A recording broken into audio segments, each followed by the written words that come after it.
પશ્ચિમ કચ્છમાં 31મી ડિસેમ્બરને લઈ પોલીસનું સઘન પેટ્રોલિંગ,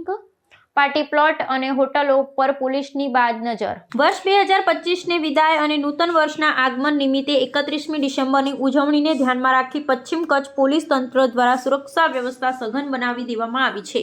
કાયદો અને વ્યવસ્થાની સ્થિતિ જળવાઈ રહે તે હેતુસર ભુજ શહેર સહિત સમગ્ર પશ્ચિમ કચ્છમાં પોલીસે વિશેષ એક્શન પ્લાન તૈયાર કર્યો છે। નવા વર્ષની ઉજવણીના બહાને યોજાતી પાર્ટીઓ અને મેળાવડાઓમાં કોઈપણ પ્રકારની ગેરકાયદેસર પ્રવૃત્તિ કે નશાખોરી ન થાય તે સુનિશ્ચિત કરવા માટે પોલીસ વિભાગ સંપૂર્ણ સજ્જ બન્યું છે। શહેરના તમામ મુખ્ય પ્રવેશ અને નિકાસ માર્ગો પર પોલીસ દ્વારા નાકાબંધી કરી વાહનોનું સઘન ચેકિંગ શરૂ કરી દેવામાં આવ્યું છે। વાહન ચાલકોએ નશો કર્યો છે કે કેમ તેની ચકાસણી કરવા માટે બ્રેથ એનાલાઇઝર અને માદક પદાર્થોની હેરાફેરી અટકાવવા NDPS કિટનો ઉપયોગ કરવામાં આવી રહ્યો છે। આ ઉપરાંત શહેરની વિવિધ હોટલ, રિસોર્ટ અને પાર્ટી પ્લોટ પર સ્પેશિયલ ઓપરેશન ગ્રુપ અને લોકલ ક્રાઇમ બ્રાન્ચ જેવી વિવિધ એજન્સીઓ દ્વારા સતત વોચ રાખવામાં આવી રહી છે। પોલીસ વિભાગે સ્પષ્ટ ચેતવણી ઉચ્ચારી છે કે નશાબંધીના કાયદાનો ભંગ કરનાર કોઈપણ શખ્સ સામે શૂન્ય સહિષ્ણુતાની નીતિ અપનાવવામાં આવશે। જો કોઈ વ્યક્તિ નશાની હાલતમાં અથવા પ્રતિબંધિત પદાર્થ સાથે ઝડપાશે તો તેની સામે પ્રોહિબિશન એક્ટ હેઠળ કડક કાર્યવાહી કરવામાં આવશે। નાગરિકો શાંતિપૂર્ણ રીતે ઉત્સવ મનાવી શકે તે માટે પોલીસ કાફલો રાતભર પેટ્રોલિંગમાં રહેશે અને અસામાજિક તત્વો પર કડક નિયંત્રણ રાખશે।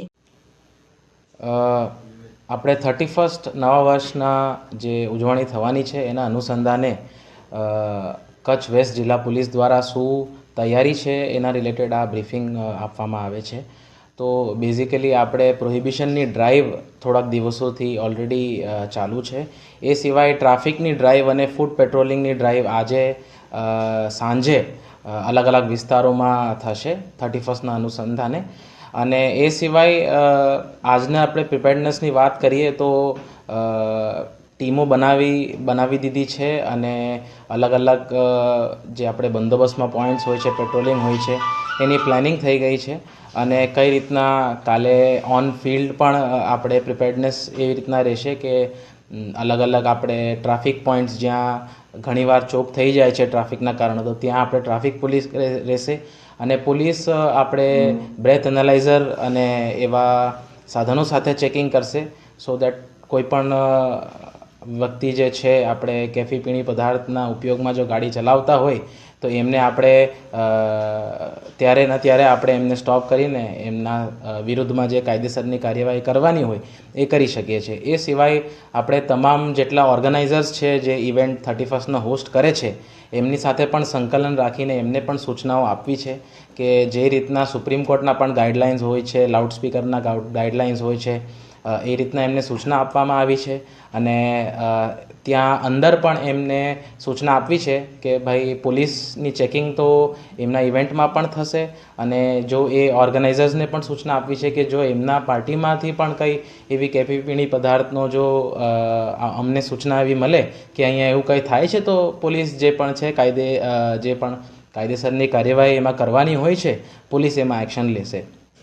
એ સિવાય આપણે તમામ જે હોટેલો છે અને ધાબાઓ છે ત્યાં પણ ચેકિંગ રાખશું। પછી જે આપણે અવાવરું જગ્યાએ હોય છે જ્યાં લાઇટો નથી હોતા ત્યાં પણ આપણે સી ટીમ દ્વારા અને બીજા પોલીસ દ્વારા ત્યાં પણ પેટ્રોલિંગ કરવામાં આવશે અને એ રીતના કચ્છ વેસ્ટ જિલ્લા પોલીસની તૈયારી અને પ્રિપેર્ડનેસ જે છે 31સ્ટના અનુસંધાને એ પૂરેપૂરી છે। ખાસ કરીને સર યુવાનોને શું અપીલ કરશો કે 31સ્ટની ઉજવણી લઈને ક્યાંક ને ક્યાંક ઉત્સાહમાં આવીને જે નશાનો જે છે અતિ ઉપયોગ કરતા હોય ન કરે એના માટે મારા તરફથી અને કચ્છ વેસ્ટ પોલીસના તરફથી એક જ મેસેજ બધાને આપવાનું છે કે 31સ્ટ અને નવા વર્ષની તમે જે ઉજવણી તમે કરો છો તમે હર્ષોલ્લાસથી કરો પણ તમે એને શાંતિપૂર્ણ રીતે કરો અને કોઈ પણ કેફી પીણી પદાર્થનો ઉપયોગ ના કરો, એવા પદાર્થનો ઉપયોગ કરીને વાહન ના ચલાવો, કોઈનો જીવ જોખમમાં ના નાખો અને પોલીસ જે છે એ તમારા મદદ માટે જ છે અને તમને હેલ્પ કરવા માટે જ છે। તો પોલીસ કાલે ઓન ફિલ્ડ રહેશે, ઓન ગ્રાઉન્ડ રહેશે, તમને અલગ અલગ જગ્યાએ પોલીસનું પ્રેઝન્સ દેખાશે અને એ સિવાય પણ મારે બધી પબ્લિકની અપીલ એ જ છે કે તમે શાંતિપૂર્ણ રીતના પણ તમે સેલિબ્રેટ કરો, એમાં કોઈ વાંધો નથી, પણ તમે એને શાંતિપૂર્ણ રીતે કાયદાના લિમિટ્સમાં રહીને એને તમે સેલિબ્રેટ કરો અને તમને કોઈ પણ જગ્યાએ પોલીસની હેલ્પ જોઈતી હોય કે તમને લાગે છે કે એમાં પોલીસનું ધ્યાન દોરવા જેવું છે તો તમે નિયરેસ્ટ પોલીસ સ્ટેશન અથવા આપણે જે પોલીસ કંટ્રોલ રૂમ છે ત્યાં તમે ઇન્ફોર્મ કરો અને પોલીસની મદદ મેળવો।